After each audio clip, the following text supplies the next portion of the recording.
안녕하세요. 아주경제에서는 다석 류용모의 그 사상에 대해서 지금 연재를 진행 중입니다. 류용모가 과연 어떤 분인지 이야기를 나눠보도록 하겠습니다. 오늘 자리에는 다석 사상연구회 김성원 총무님을 모셨습니다.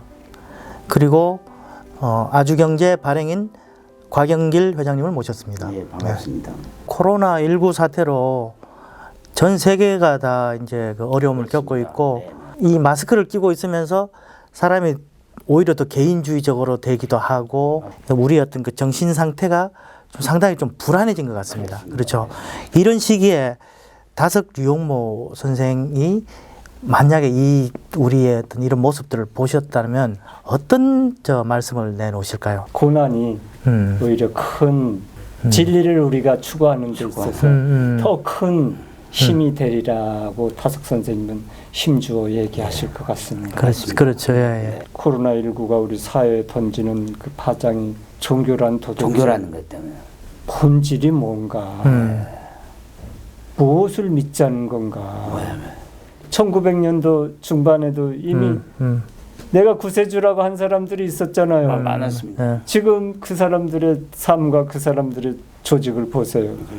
근데 21세기인데도 아직도 구세주를 믿는 사람들이 있다니 저는 깜짝 놀랐어요. 그렇죠. 과연 종교인의 자세가 저래야 되느냐. 거기에 대한 어떤 결론 같은 그런 말씀을 그렇습니다. 저는 다석 선생님을 통해서 충분히 알 수 있다고 봅니다. 예. 정말 좋은 계기죠.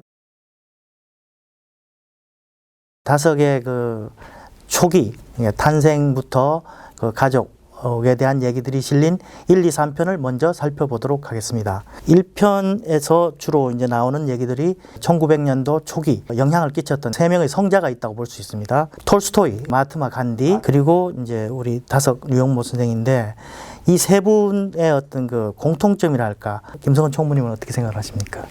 저는 이제 다석 선생님이 톨스토이나 간디의 어떤 영향을 받지 않고 혼자서만 이렇게 사유하고 경전을 읽고 했으면 좀 더뎠을 건데, 특히 이제 톨스토이의 통일 복음서를 보시고 굉장히 크게 감동을 받으신 것 같아요. 통일 복음서를 보시면서 기독교의 어떤 기복적인 그런 것들에 대해서 정리가 명확하게 된 것 같고. 그 통일 복음서라고 하는 것은 좀 구체적으로 설명을 하시면 어떻게 되시죠? 네, 통일 복음서는 사복음서를 기적적인 것을 전부 다 배제한 순수한 예수님의 말씀이라고 생각됐던 것만 골라서 따로 통일 복음서라고 낸 내용입니다. 아무래도 기독교 성경을 보면 우리가 이해하지 못하는 점들이 있잖아요. 그런 것들이 말끔히 이제 씻어지니까 더 하나님을 믿는데 더 힘이 됐던 것 같습니다. 맞습니다. 정말 종교의 어떤 교리나 사상이나 근본은 단순한데 좀 더 강력하게 좀 설득을 해야 된다고 생각하기 때문에 제자들이 혹은 사도들이 그걸 좀 넣어가지고 이렇게 어떤 그 설득력을 높이려 했다. 오히려 그것에 집중하게 됨으로써 진짜 본질적인 어떤 그 하느님의 말씀이랄까요, 이런 것들에서 좀 멀어지고 서로 소통하는 걸 오히려 멀어지게 만들었다 하는 어떤, 이게 지금 다석 선생이 새롭게 기독교를 보기 시작하는 어떤 그런 계기가 되지 않았나, 이런 생각을 하게 됩니다. 제 입장에서 볼 때도 기적에 의한 종교의식, 결국은 본말이 전도된 거죠. 우리 인간들이 하나님과의 교류, 그리고 예수님이 가신 그런 말씀의 길을 따라가야 되는데, 옛날 중세시대처럼 뭐 돈으로 면죄부를 주는 것처럼 이렇게 기독교를 기복신앙과 물질주의로 끌고 가는 거는 그 일부 성직자들의 일탈이라고 볼까요? 통일복음서의 순수한 그 의미를 잘못 해석한 것이죠. 그렇죠. 어떻게 보면 우리가 강연을 할 때도 정론을 펴지만 청중들의 그 주의를 끌기 위해서 비유법을 많이 쓰거든요. 그렇죠. 또 많은 일반인들이 쉽고 빠르게 우리 하나님 앞으로 오게 하기 위해서 그 비유법 양념으로 쓴 거라고 저는 그렇게 해석하고 싶거든요. 처음 시작할 때 우리가 제목을 어떻게 다는가 되게 중요한데, 19세기 세 사람의 진인이라고 이렇게 표현을 했는데, 이 19세기와 20세기에 걸치는 그 시대에 과연 왜 이런 그 영적인 각성이랄까요? 혹은 이 기독교에 대해서 기독교가 다시 새로워져야 된다고 하는 어떤 그런 판단이 나오거나 아니면 어떤 생각이 나왔느냐 하면 선교를 하러 이제 들어왔는데 동양 사람들은 동양 사람들 나름대로의 어떤 그 기본적인 신앙 체계랄까요? 어떤 있어요. 그런 어떤 도덕 체계가 있었다는 거죠. 그 체계에서 이제 종교를 보니 그 문제점부터 보이기 시작을 한 거죠. 네. 이질적인 면들이 막 그렇죠, 그렇죠. 제가 보기에는 톨스토이나 간디나 다 마찬가지의 어떤 저 종교의 근본적인 문제부터 좀 해결해서 우리한테 맞는 그런 종교로 해야 되겠다라는 생각을 했을 것 같습니다. 그래서 다섯의 어떤 위대함도 그런 각성을 가장 철저하고 또 투철하게 그리고 지금까지도 어떤 그 영향력을 발휘할 수 있는 어떤 그런 믿음의 체계로 만들어 왔다는 그런 어떤 가치도 있는 것 같습니다. 그렇죠. 예. 동서양의 문물 교류는 많이 있었거든요. 예, 예. 동양의 맞습니다. 예. 그 유교 문화를 무장한 징기스칸 군대가 저기 이집트 예. 또 러시아 하다못해 오스트리아 직전까지도 갔으면서 전쟁을 통해서도 예. 결국은 서로의 교류가 있었죠. 교류가 예. 있기 때문에 아마 기독교 사상이 그때도 전해졌고 예, 예. 맞습니다. 예.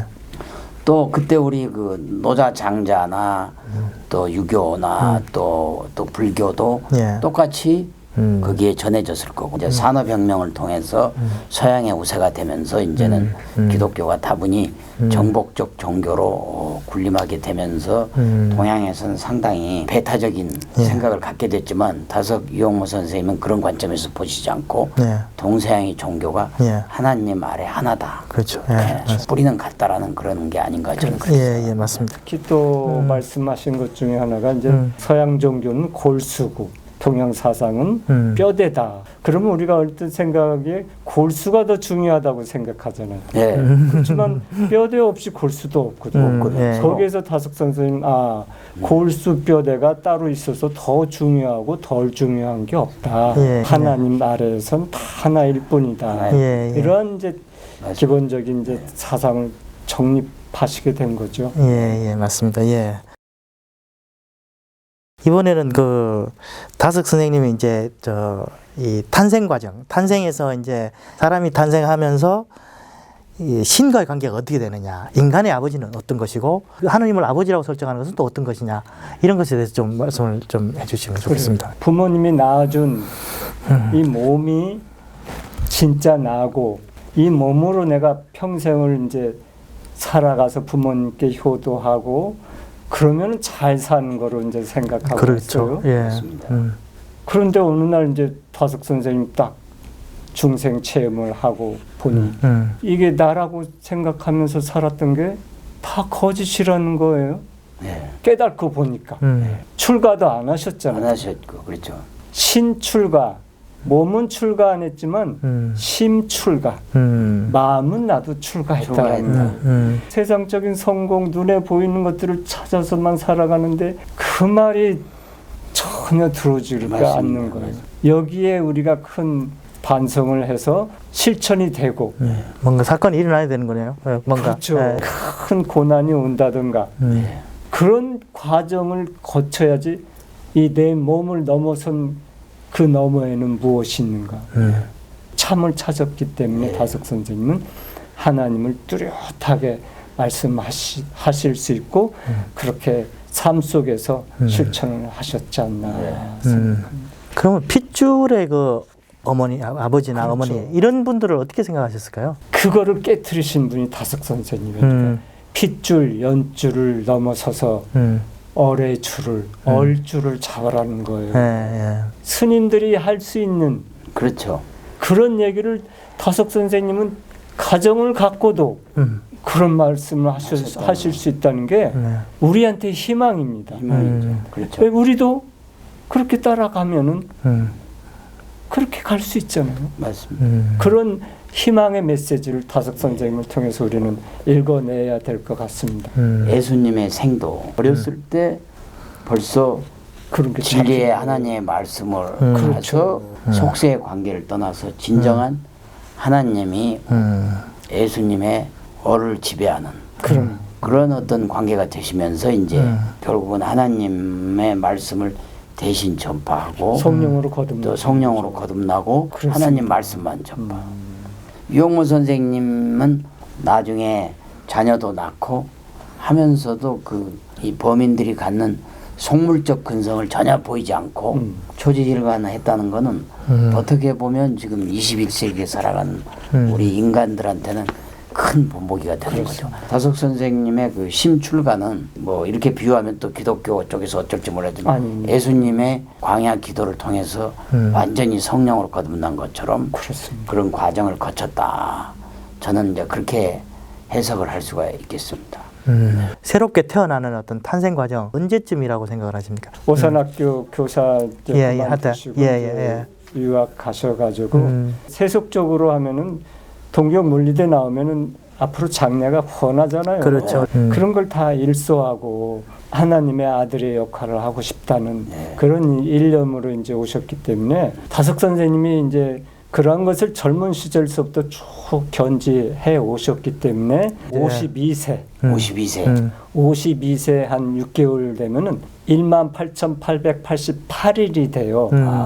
8이 4개잖아요. 네, 8이 그래서 파사, 사는 개인사, 나를 죽이는 거예요. 그러니까 나를 죽인다는 게 뭡니까? 나의 에고를 다 죽인 거죠. 탐진치가 다 이제 사라지니까 중생 체험을 한 거예요.